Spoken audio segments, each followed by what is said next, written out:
No encontro de hoje, o primeiro documentário que a gente viu foi o Tarabatara, que foi filmado em Alagoas com um grupo de ciganos. E o segundo foi Rio das Mulheres, que foi filmado no Vale do Jequitinhonha, em Minas Gerais.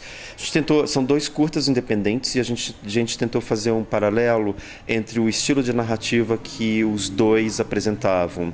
O primeiro extremamente colorido, extremamente místico, no sentido de que ele teve Super 8 agregado às imagens de vídeo e tinha uma câmera talvez um pouco perdida em busca de cores, em busca de sensações, em busca de personagens e de histórias, e que acabava amarrando aquela comunidade de ciganos dentro de um contexto local, de uma vida extremamente simples, bucólica até, também, por que não, difícil, devido às condições em que eles moravam, mas extremamente poético, desde o ponto de vista da cinematografia. Algumas coisas bastante interessantes, a relação das crianças com o meio ambiente em que elas vivem, as mulheres, detalhes de suas roupas coloridas, os homens, as canções, os animais, enfim, aquela comunidade marginalizada, como várias outras no Brasil, vivendo, de certa forma, em harmonia com seus códigos sociais. No Rio de Mulheres, é mais ou menos a mesma coisa, é um documentário que se passa no Vale de Jequitinhonha, com mulheres de uma comunidade específica que, basicamente, trabalham mantendo a vida dessa comunidade enquanto os homens saem para trabalhar nos canaviais de São Paulo por grande parte do ano. Esse documentário, ele tem uma característica muito bonita, porque é o olhar coletivo sobre esta comunidade de mulheres. E ele não nos conta histórias de indivíduos, mas ele conta 7 dias da vida da comunidade. Ou seja, não são histórias de indivíduos, mas das pessoas que ali vivem. E dessa forma, ele constrói talvez um painel social bastante forte da presença da mulher numa comunidade de quilombolas, pois são elas que detêm basicamente o gerenciamento dessa comunidade, são elas que cuidam da comunidade enquanto os homens estão fora. E esses dois documentários não são lineares. Eles não contam uma história através de entrevistas, há pouquíssimos depoimentos. Eles são construídos a partir de imagens. E essas imagens são sequenciadas em dias, talvez semanas, no caso dos ciganos, e a partir daí a gente entra um pouco dentro da vida da comunidade, mas não dos personagens como indivíduos. O terceiro documentário que nós vimos é O Jogo de Cena, do Eduardo Coutinho, e aí ele tem uma pegada completamente diferente.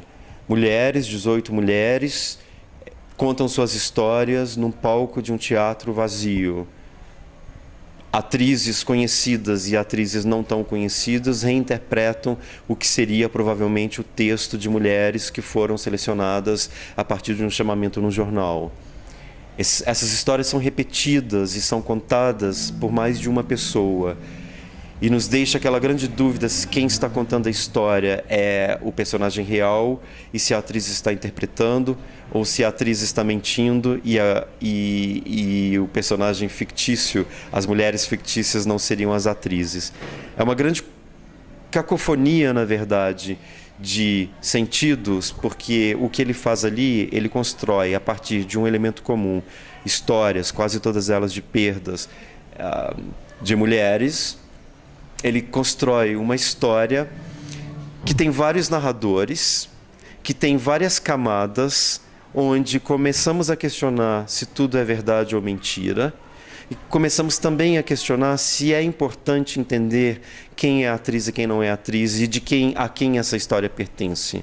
Porque, no fundo, o que acontece é que tudo que nos é dito, nos é contado, é alinhavado de uma maneira muito bonita, de uma poética muito seca até, com uma emoção muito forte, e conta a história das pessoas.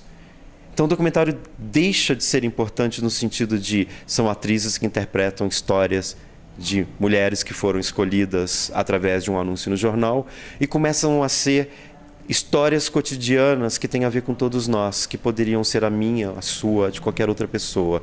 Talvez essa seja a grande qualidade desse documentário. A outra questão que foi bastante importante para nós foi discutir essa relação entre o entrevistador e o entrevistado. Nesse ambiente extremamente intimista, as pessoas, o entrevistado ficando a 1,5 metro, não mais que 2 metros do entrevistador, e como que ele pôde, em vários momentos, conduzir de uma maneira ética, não manipulando essas pessoas para que essa história pudesse ser contada, que é uma lição para a gente, essa posição do diretor, esse cara que instiga, mas que ao mesmo tempo não pode avançar e não pode fabricar, e que tem que, na verdade, ser um elemento que vai balancear todo o processo das histórias que a gente conta. E eu acho que essa foi a grande lição que o documentário também nos deu. É isso.